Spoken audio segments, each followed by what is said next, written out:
అదే వారసత్వంతో ఈరోజు సీఎం రేవంత్ రెడ్డి గారు పని చేస్తూ పేదింటి బిడ్డకు సన్నబియ్యం ఇచ్చి కడుపు నిండా అన్నం పెడతా ఉన్నారు. పేదింటి బిడ్డలకు ఉండడానికి ఇల్లులు ఉండాలని ఇందిరమ్మ ఇల్లులు ఇవ్వడం జరిగింది. గతంలో ఎస్సీ ఎస్టీ బీసీ వాడలలో కరెంటు బిల్లులు కట్టలేదని అనేక సార్లు మన ఇళ్లకు కరెంటు లైన్లు కట్ చేసిర్రు బీఆర్ఎస్ హయాంలో. కానీ ఈరోజు కరెంటు కట్ అవుతుందా? ఇళ్లలో కరెంటు లైన్ కట్ అవుతుందా?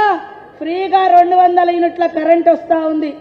మరి అదే విధంగా సన్న వడ్లు పండిస్తే కష్టపడ్డ రైతుకు 500 బోనస్ వస్తా ఉంది. 60,000 ఉద్యోగాలు సంవత్సరంన్నర లోపే మరి ఇచ్చినటువంటి చరిత్ర కాంగ్రెస్ పార్టీది.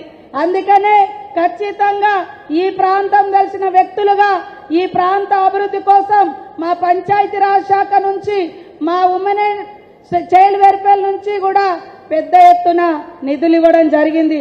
మా అక్కలందరూ వచ్చారు. దయచేసి మహిళా సంఘాలలో చేరండి.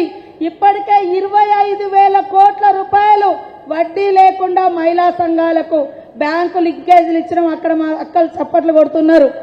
అదే విధంగా వడ్డీ డబ్బులు కూడా ఇచ్చేసినాం. మీరెవరికి వడ్డీ కట్టడం లేదు. మొన్ననే మరి మన ఉప ముఖ్యమంత్రి గారు రిలీజ్ చేయడం జరిగింది.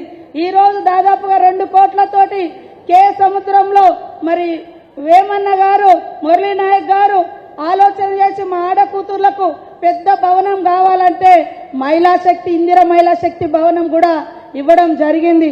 మహిళలు ఎవరైనా మహిళా సంఘాలలో ఉండి చనిపోతే గతంలో వడ్డీ ఇవ్వలేదు, చనిపోతే బీమా ఇవ్వలేదు.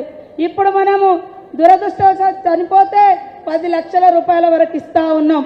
మీరెవరన్నా లోను తీసుకొని మరి దురదృష్టం కొద్ది చనిపోతే ఆ కుటుంబానికి భారం కావద్దని 2 లక్షల వరకు లోన్ బీమా కూడా పెట్టడం జరిగింది. మహబూబాద్ కేంద్రంలో మహిళా శక్తి భవనం 5 కోట్లతో నిర్మాణం చేస్తా ఉన్నాం.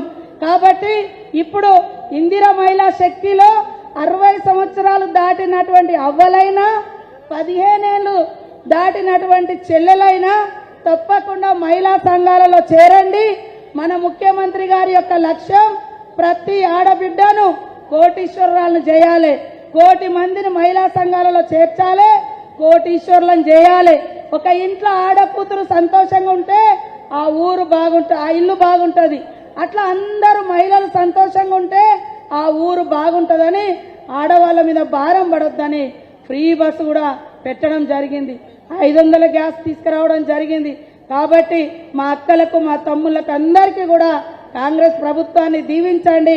మన సీఎం రేవంత్ రెడ్డి గారి పరిపాలనకు తోడుగా ఉండండి.